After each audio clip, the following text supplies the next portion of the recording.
ചാന്തുള്ള ചെമ്മണി ചേലുള്ള തുമ്പിതൻ തമ്പുരു മൂളായി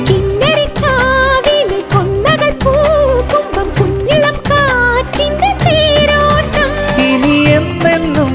മലർ കൈനീട്ടം കണി കാണാനായി